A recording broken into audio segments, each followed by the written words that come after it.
नमस्कार दोस्तों, आप देख रहे हैं न्यूज़ अने। आज हम लेकर आए हैं एक ऐसा टॉपिक जो हर बिजनेस, हर घर और हर व्हाट्सएप ग्रुप में घूम रहा है। ये टॉपिक है रेड सी क्राइसिस के बारे में, जिसने पूरी दुनिया की ट्रेड को हिलाकर रख दिया है। आज सुबह जब आपने अखबार या न्यूज़ देखी होगी तो ये हेडलाइन ज़रूर देखी होगी। रेड सी पर हमलों के कारण शिपिंग खर्चा दोगुना हो गया है। लेकिन क्या आपने सोचा कि एक छोटी सी जगह रेड सी कैसे दुनिया की इतनी बड़ी आर्थिक परेशानी बन गई है। अब बात करते हैं उन कंपनियों की जो दुनिया की सबसे बड़ी शिपिंग कंपनियां हैं। ये कंपनियां हैं मार्स्क, एमएससी, हैपबैक, लॉयड वगैरह। इन्होंने साफ कह दिया है कि रेड सी अब सुरक्षित नहीं है, यानी कि जो रूट हर दिन 200 जहाज़ों से भरा रहता था अब वो खाली हो गया है। इसका असर सिर्फ इजराइल या यूरोप तक सीमित नहीं है। इसका असर आपके कुकिंग ऑयल, आपका मोबाइल फ़ोन, आपका ऑनलाइन ऑर्डर सब पर हो रहा है, क्योंकि शिपिंग का खर्चा अब 2 से 3 गुना हो चुका है। और इसकी असली वजह छिपी है एक जगह में, बाब एल मंडेब स्ट्रेट। आज के इस एपिसोड में हम जानेंगे कि रेड सी में आखिरकार क्या हो रहा है, हुती हमलों का असली मकसद क्या है, शिपिंग खर्च इतना क्यों बढ़ गया है और भारत पर इसका क्या असर हो रहा है। क्या ये वर्ल्ड वॉर 3 की शुरुआत तो नहीं? चलिए शुरू करते हैं, लेकिन पहले एक छोटी सी कहानी। ये कहानी एक भारतीय व्यापारी राकेश की। सूरत का एक व्यापारी राकेश भाई हर महीने इटली को शर्ट्स एक्सपोर्ट करता था। अब वो कह रहा है कि पहले शिपिंग का खर्चा 1.5 लाख आता था, अब 5 लाख हो गया है। अब तो एक्सपोर्ट करना घाटे का सौदा बन गया है। और ऐसे राकेश जैसे हजारों व्यापारी इस संकट का असली चेहरा हैं। दोस्तों, रेड सी सिर्फ एक समुद्र नहीं है, ये तो दुनिया की लाइफलाइन है। जरा नक्शा खोलिए और देखिए कि रेड सी कहाँ है। इसके एक तरफ अफ्रीका के देश मिस्र, सूडान और इरिट्रिया हैं, तो दूसरी तरफ एशिया के देश सऊदी अरब और यमन हैं। इनके बीच में एक बहुत ही सकरा रास्ता है, ये है बाब एल मंडेब स्ट्रेट। ये रास्ता सिर्फ 20 मील चौड़ा है, लेकिन पूरी दुनिया की अर्थव्यवस्था की नस यहीं से गुजरती है। हर दिन 200 से ज़्यादा जहाज इसी रूट से होकर जाते हैं। पूरी दुनिया का 12% सामान इसी रास्ते से भेजा जाता है। तो अब सवाल उठता है कि ये रास्ता इतना ज़रूरी क्यों है? क्योंकि आपको एशिया से यूरोप या अमेरिका सामान भेजना है तो ये सबसे तेज और सस्ता रास्ता है। इंडियन ओशन से होता हुआ रेड सी, स्वेज कनाल और फिर यूरोप। अगर ये रास्ता बंद हो गया तो दूसरा ऑप्शन बचता है केप ऑफ गुड होप वाला, यानी दक्षिण अफ्रीका के नीचे से घूमना। लेकिन फिर क्या होगा? वही 6000 किलोमीटर ज़्यादा चलना पड़ेगा, 6 दिन ज़्यादा लगेंगे, ईंधन का खर्च 3 गुना हो जाएगा और इंश्योरेंस का खर्च 2 गुना। सोचिए, जैसे आपके शहर का अगर एक्सप्रेस वे बंद हो जाए तो आपको गलियों में घूमते हुए घर पहुंचना पड़े, वैसे ही रेड सी का रास्ता अगर बंद हो गया तो पूरे विश्व का व्यापार स्लो हो जाएगा। यमन के अंदर एक विद्रोही ग्रुप है हुती। इनका असली नाम है अंसार अल्लाह और इन्हें समर्थन मिलता है ईरान से। अक्टूबर 2023 में जब इजराइल और हमास के बीच युद्ध शुरू हुआ, तब हुतियों ने कहा कि हम इजराइल के खिलाफ एकजुटता दिखाएंगे और फिर इन्होंने मोर्चा खोल दिया। ये मोर्चा था शिपिंग वॉर का। अब इनका टारगेट बिल्कुल साफ है। इजराइल से जुड़े जहाज हों, अमेरिका और यूके का सामान हो या फिर पश्चिमी देशों के ऑयल टैंकर। अगर हम कुछ उदाहरणों पर गौर करें तो गैलेक्सी लीडर जहाज को इन्होंने हाईजैक किया और क्रू को बंदी बनाया। अलजरा इस केमिकल टैंकर पर ड्रोन से हमला हुआ और स्वेज कनाल की ओर जाने वाले जहाज़ों पर मिसाइल से हमले हुए। ये सारी घटनाएं बाब एल मंडेब इलाके के पास हो रही हैं। मतलब ईरान एक तरीके से प्रॉक्सी वॉर लड़वा रहा है और इजराइल और पश्चिमी देशों के खिलाफ लड़वा रहा है। इस जंग की वजह से दुनिया भर के व्यापारी भी इसका शिकार बन रहे हैं। जब हुती विद्रोही हमला करने लगे और उनकी संख्या बढ़ने लगी तो दुनिया के ताकतवर देशों ने एक सुर में कहा कि अब बहुत हो गया। दिसंबर 2023 में दुनिया के कई ताकतवर देशों ने एक बड़ा सैन्य संगठन बनाया। इसका नाम था ऑपरेशन प्रॉस्पेरिटी गार्जियन। इस ऑपरेशन की अगुवाई कर रही थी अमेरिका की नौसेना और इसके साथ जुड़े हैं यूके, फ्रांस, इटली, बहरीन और हाँ, भारत भी। भारत ने तुरंत अपने पुराने मिशन ऑपरेशन संकल्प को फिर से शुरू किया। भारत ने जिन युद्धपोतों यानी वॉरशिप्स को रेड सी में भेजा वो हैं INS Kolkata, INS Chennai, INS Sumitra. इनका मकसद सिर्फ एक था, भारतीय जहाज़ों को सुरक्षित रास्ता दिलाना। लेकिन दोस्तों यह कोई बॉलीवुड की वॉर मूवी नहीं है, ये एक real time naval chess board है। समस्या यह है कि रेड सी का इलाका इतना बड़ा है और हौतीस का जो स्टाइल है वो गोरिल्ला टैक्टिक्स वाला है। ड्रोन ऊंचाई पर मंडराते रहते हैं, मिसाइल चुपके से लॉन्च हो जाते हैं, जहाज़ों को पहचानने का भी टाइम नहीं मिलता। तो स्थिति यह है कि चाहे कितनी भी नेवल शिप्स भेज दो, हर एक जहाज को रियल टाइम प्रोटेक्ट कर पाना नामुमकिन है। और इसीलिए ग्लोबल शिपिंग कंपनियों ने फैसला किया है कि वे अब सभी जहाज़ों को केप ऑफ गुड होप के रास्ते से भेजेंगे, यानी 6000 किलोमीटर की अतिरिक्त दूरी, 6 दिन की देरी, 3 गुना ज़्यादा खर्च और इंश्योरेंस का भार भी ज़्यादा। अब बात करते हैं इकोनॉमिक डैमेज की। पहले माल भारत से यूरोप 1.5 लाख प्रति कंटेनर जाता था, अब उसी कंटेनर का रेट हो गया है 5 लाख। क्यों? क्योंकि फ्रेट कॉस्ट तो बढ़ी ही है, लेकिन साथ में जुड़ गए हैं fuel charge, security surcharge, insurance premium, route बदलने की देरी। यह तो वही बात हो गई, हाईवे खतरनाक है तो जंगल से जाओ, पर खर्चा तुम्हारा। और दोस्तों यह सिर्फ एक बिजनेसमैन की प्रॉब्लम नहीं है, इसका असर हर उस इंसान पर पड़ रहा है जो ऑनलाइन शॉपिंग करता है, इलेक्ट्रॉनिक्स खरीदता है, पेट्रोल डीजल इस्तेमाल करता है, कपड़े एक्सपोर्ट करता है। अगर हम मुख्य प्रभावित सेक्टर्स की बात करें तो इलेक्ट्रॉनिक्स में चिप्स और पार्ट्स की डिलीवरी में देरी हो रही है, मोबाइल लैपटॉप महंगे होते जा रहे हैं। ऑयल और गैस की अगर हम बात करें तो लंबा ट्रांजिट रूट अपनाने के कारण ऊंची कीमतें और पेट्रोल डीजल महंगा हो गया है। अपैरल और टेक्सटाइल की अगर हम बात करें तो भारत के एक्सपोर्ट ओरिएंटेड टेक्सटाइल यूनिट्स में देरी का सामना करना पड़ रहा है, खासकर एमएसएमईज जो पहले से ही कोविड और जीएसटी के प्रेशर से जूझ रहे हैं। अब यह एक और झटका उनकी कमर तोड़ रहा है। यह सिर्फ एक जियोपॉलिटिकल इशू नहीं है, बल्कि हर किसी की जेब पर वार कर रहा है। जब तक रेड सी में स्थिरता नहीं आती, यह महंगाई और सप्लाई चेन की दिक्कतें बनी रहेंगी। अब बात करते हैं भारत पर इस संकट के सीधे असर की। भारत मध्य पूर्व और अफ्रीका से बड़ी मात्रा में तेल आयात करता है। रेड सी का रास्ता बंद होने का मतलब है डिलीवरी में देरी, कीमतों में उछाल, शेयर मार्केट में अफरा तफरी। भारत सरकार ने तुरंत प्रतिक्रिया दी, इमरजेंसी मीटिंग बुलाई, जिनमें शामिल हुए वाणिज्य मंत्रालय, डीजीएफटी यानी विदेश व्यापार महानिर्देशालय, वित्त मंत्रालय और आरबीआई, और घोषणा की गई कि निर्यातकों को फ्रेट कॉस्ट का हर्जाना दिया जाएगा। लेकिन क्या ये काफ़ी है? खाद्य तेलों की कीमतें पहले से ही 12% तक बढ़ चुकी हैं। एफएमसीजी कंपनियों ने चेतावनी दी है कि एमआरपी बढ़ सकता है। अगर यह संकट और लंबा खिंचा तो भारत की ग्रोथ रेट, जो पहले से ही ग्लोबल मुश्किलों से जूझ रही है, और भी स्लो हो सकती है। सबसे बड़ी चिंता करंट अकाउंट डेफिसिट की है। यह आयात और निर्यात के अंतर को दिखाता है। संकट के कारण करंट अकाउंट डेफिसिट और चौड़ा हो रहा है, जो अर्थव्यवस्था के लिए खतरनाक संकेत है।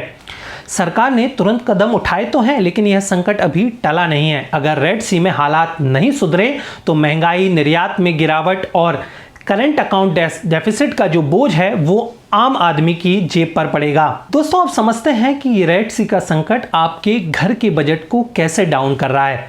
क्या आपने नोटिस किया, पिछले कुछ हफ्तों में तेल का पैकेट 10 रुपये महंगा हो गया, अमेजन ऑर्डर लेट ले रहा है, फोन एसेसरीज के दाम बढ़ गए हैं, पेट्रोल में 1-2 रुपए की चुपके से बढ़ोतरी हो गई है। ये सब रेड सी संकट की वजह से हो रहा है। और याद रखें, महंगाई हमेशा दिखाई नहीं देती, कभी कभी ये चोर की तरह चुपके से भी आती है। आपकी सैलरी वही रहती है, लेकिन हर सामान 2 रुपए महंगा हो जाता है। महीने के अंत में आप सोचते हैं कि ये पैसा कहां चला गया। दरअसल रेड सी ये संकट एक अदृश्य टैक्स बन चुका है, जो आपकी जेब से पैसा निकाल रहा है। भारत सरकार ने तुरंत कदम उठाए हैं, जैसे कि ऑपरेशन संकल्प। इसके तहत भारतीय नौसेना के जहाज व्यापारिक जहाजों की सुरक्षा के लिए तैनात किए गए हैं। वित्तीय मदद की जा रही है, निर्यातकों को अतिरिक्त शिपिंग खर्च का भुगतान किया जा रहा है, वैकल्पिक रास्ते खोजे जा रहे हैं, मुंबई से वेस्ट अफ्रीका डायरेक्ट शिपमेंट को बढ़ावा दिया जा रहा है, स्थानीय सोर्सिंग की जा रही है। कंपनियां अब चीन की जगह भारत या वियतनाम से सामान मंगवा रही हैं। लेकिन ये सभी अस्थायी समाधान हैं।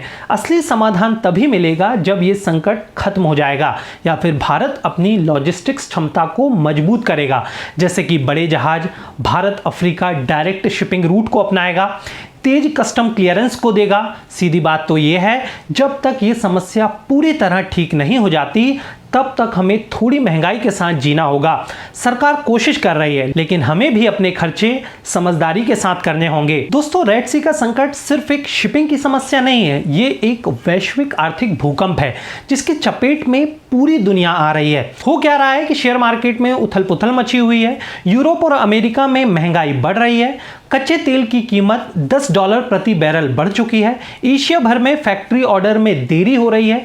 याद कीजिए 2021 की सुएज नहर रुकावटों को सिर्फ एक जहाज ने पूरी दुनिया का व्यापार ठप कर दिया था। अब तो पूरा रेड सी एक वॉर जोन बन चुका है। आज की दुनिया जो जस्ट इन टाइम सप्लाई पर चलती थी, वह अब इंतजार और तकलीफ के मोड में आ गई है। यह सवाल हर किसी के मन में है कि क्या यह एक और विश्व युद्ध की शुरुआत है? चलिए पूरा मामला समझ लेते हैं। इजराइल हमास का टकराव स्थानीय था, लेकिन जब इसमें ईरान शामिल हुआ, हूथियों ने रेड सी में अशांति फैलाई, अमेरिका के नेतृत्व में नौसैनिक कार्रवाई की गई। ये सब एक प्रॉक्सी वॉर के संकेत हैं। मध्य पूर्व पहले से ही एक ज्वालामुखी की तरह है, और जब इसमें तेल, धर्म, राजनीति और वैश्विक व्यापार मिल जाते हैं तो यह सिर्फ एक क्षेत्रीय समस्या नहीं रह जाती। रूस यूक्रेन युद्ध पहले से ही चल रहा है, ताइवान को लेकर तनाव है, और अब रेड सी का संकट जुड़ गया है। यही तो विश्व युद्ध के संकेत हैं, लेकिन उम्मीद अभी बाकी है। राजनयिक प्रयास जारी हैं, बातचीत हो रही है। सभी जानते हैं कि वैश्विक व्यापार युद्ध किसी के हित में नहीं है। दोस्तों, अगर रेड सी से होकर जाने वाला शिपिंग रूट बंद हुआ तो इसका सीधा असर सुएज नहर पर पड़ रहा है। सुएज नहर क्या है? तो मिस्र में स्थित यह एक नहर जो रेड सी को भूमध्य सागर से जोड़ती है। दुनिया का 12% व्यापार यहीं से गुजरता है। अब हो ये रहा है कि रेड सी को असुरक्षित माना जा रहा है। सुएज नहर भी इससे प्रभावित हो रही है। जहाजों की भीड़ बढ़ रही है, पोर्ट पर देरी हो रही है। मिस्र को नहर से होने वाली आय भी घट रही है। मिस्र पहले से ही मुश्किलों का सामना कर रहा है। पहले से ही पर्यटन पर निर्भर अर्थव्यवस्था अब नहर से आय भी गिर रही है। विदेशी मुद्रा भंडार पर दबाव है। ऐसे में एक मिस्त्री इंजीनियर का दर्द देख लीजिए कि ये नहर जो पूरी दुनिया के लिए बनाई गई थी, अब लगता है दुनिया ने ही रास्ता बदल लिया है। जब रेड सी खतरनाक हो गया है तो जहाजों ने पुराने रास्ते को चुना। ये रास्ता है केप ऑफ गुड होप, यानी दक्षिण अफ्रीका के नीचे से जाने वाला रास्ता। लेकिन यह कोई शॉर्टकट नहीं है, यह तो ग्लोबल शिपिंग की बाईपास सर्जरी बन गया है। अगर हम परेशानियों की बात करें तो 6000 किलोमीटर की अतिरिक्त दूरी, 6 से 10 दिन की देरी, प्रति यात्रा लगभग $3 लाख अतिरिक्त ईंधन खर्च आ रहा है। बीमा कॉस्ट 3 गुना बढ़ चुकी है। अफ्रीका के हॉर्न के पास समुद्री डाकुओं का खतरा भी मंडराता है। नतीजा ये है कि जो माल पहले 15 दिन में पहुंचता था, अब वो 25 से 30 दिन ले रहा है। भारतीय निर्यातक, अगर हम खासकर मुंद्रा पोर्ट की बात करें, तो ये कह रहे हैं कि लागत हाथ से निकल गई है और मुनाफा शून्य हो गया है। सवाल यह है कि अब यह कब तक चलेगा? सरल भाषा में अगर हम समझें तो जैसे आपके शहर का अगर मेन हाईवे बंद हो जाए और सारी ट्रैफिक पुराने घुमावदार रास्ते पर चलने लगे, तो ज़्यादा दूरी, ज़्यादा समय, ज़्यादा पेट्रोल खर्च, और आखिर में यह खर्च आपके खरीदे सामान में जुड़ जाता है। और यही समस्या, यही हाल पूरी दुनिया के व्यापार का हो रहा है। इस संकट ने भारत को एक बड़ी सीख दी है। वो सीख ये है कि आयात पर पूरी तरह निर्भर रहना खतरनाक हो सकता है। इसलिए भारत अब स्वदेशी उत्पादन पर जोर दे रहा है, यानी मेड इन इंडिया को बढ़ावा दे रहा है, इनलैंड शिपिंग को बढ़ावा दे रहा है, नदियों और जलमार्गों का उपयोग कर रहा है, पूर्वी अफ्रीका व्यापार गलियारा यानी नए व्यापार रूट की तलाश कर रहा है, और साथ ही साथ IMEC प्रोजेक्ट यानी भारत मध्य पूर्व यूरोप आर्थिक गलियारे पर जोर दे रहा है। प्रधानमंत्री मोदी ने G20 में कहा था कि भारत ग्लोबल साउथ की आवाज बनना चाहता है।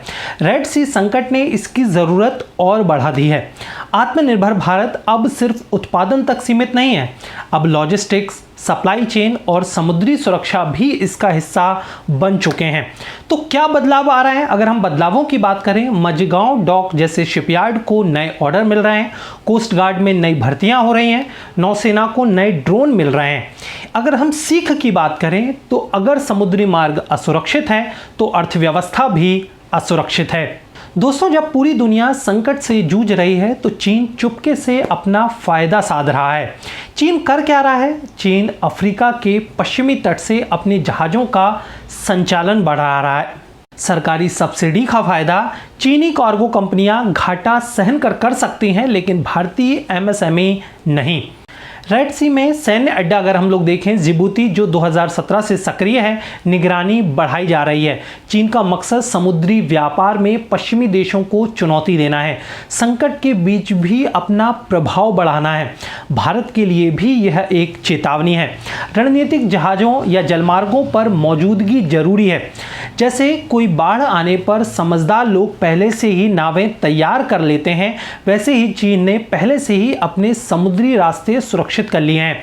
भारत को भी अपनी नावें यानी लॉजिस्टिक और सुरक्षा मजबूत करनी होगी ताकि ऐसे संकटों में ना फंसे। भारत को अपने बंदरगाहों को विकसित करना होगा, नए व्यापार रूट बनाने होंगे और नौसेना को मजबूत करना होगा। यही सच्ची आत्मनिर्भरता होगी। अब सवाल यह है कि अगर इस तरह का संकट बार बार होता है तो शिपिंग उद्योग का भविष्य क्या होगा? इसके अगर हम भविष्य की बात करें तो भविष्य में स्वचालित जहाज होंगे जिसमें कोई क्रू नहीं होगा। एआई पूरी यात्रा को कंट्रोल करेगा। समुद्री डकैती का खतरा कम होगा, लागत कम होगी और मानव जोखिम शून्य होगा। समुद्री ड्रोन्स होंगे। आईएनएस चेन्नई जैसे जहाज पहले से ही निगरानी के लिए इसका उपयोग कर रहे हैं। बीमा तकनीक एआई आधारित यानी आर्टिफिशियल इंटेलिजेंस आधारित होगी। जोखिम मूल्यांकन उपकरण जो लाइव डेटा ट्रैक करेंगे और बीमा प्रीमियम। कार्गो ट्रैकिंग के लिए ब्लॉकचेन टेक्निक का इस्तेमाल किया जाएगा कि माल कहाँ है, किससे जुड़ा है, क्या जोखिम है, सब कुछ सार्वजनिक खाता वही पर होगा और यह सब भविष्य का हिस्सा है। और रेड सी जैसे संकट ने उस भविष्य को जल्दी ला दिया है। चलिए सुनते हैं कुछ जमीनी आवाजें, जैसे कि शिवम वर्मा निर्यातक हैं पानीपत से। ये कह रहे हैं कि भैया पहले ही चीन का डर था, अब तो समुद्री मार्ग का ही भरोसा नहीं रहा। रीना पाटिल जो कि लॉजिस्टिक समन्वयक हैं मुंबई में, ये कहते हैं कि हमारी सारी योजना 30 दिन के शिपमेंट चक्र पर होती थी और अब वह 50 दिन का हो गया है। नीलेश शाह ये बंदरगाह एजेंट है, ये कह रहे हैं कि बीमा कंपनियां तो नए क्लॉज जोड़ रही हैं जैसे कि युद्ध क्षेत्र अधिभार। ये वे लोग हैं जो रोज शिपिंग से जूझते हैं और ये कह रहे हैं कि यह सिर्फ एक संकट नहीं है, यह व्यापार मार्गों में विश्वास का पतन है। अगर हम भारतीय सभ्यता की बात करें तो समुद्र हमेशा से शांति का प्रतीक रहा है। ऋग्वेद में लिखा गया है कि समुद्रात समुद्रम गच्छति, मतलब सभी जल वापस समुद्र में लौट जाते हैं। लेकिन जब समुद्र ही अशांत हो जाए तो समझ लीजिए मानव सभ्यता खतरे में है। इसलिए भारत हमेशा से व्यापार के माध्यम से शांति का समर्थक रहा है। यह संकट हमें याद दिलाता है सुरक्षा और वाणिज्य एक ही सिक्के के दो पहलू हैं और जब रेड सी जैसे समुद्री द्वार बंद हो जाते हैं तो पूरी दुनिया की अर्थव्यवस्था ठप पड़ जाती है। अब सवाल यह है कि आम आदमी करे तो क्या करे? क्या सिर्फ खबरें देखता रहे या कुछ सक्रिय कदम भी उठाए? अगर आप ऑनलाइन शॉपिंग करते हैं तो पहले से प्लान करें, डिलीवरी में देरी की उम्मीद रखें। अगर आप छोटे व्यापारी हैं तो अपने सप्लायर्स को डाइवर्सिफाई करें, शिपमेंट का बीमा जरूर कराएं। अगर आप निवेशक हैं तो तेल की कीमतों और शिपिंग कंपनियों पर नजर रखें। अगर आप स्टूडेंट हैं तो ग्लोबल ट्रेड के बारे में जरूर पढ़ें, यही आपका भविष्य है।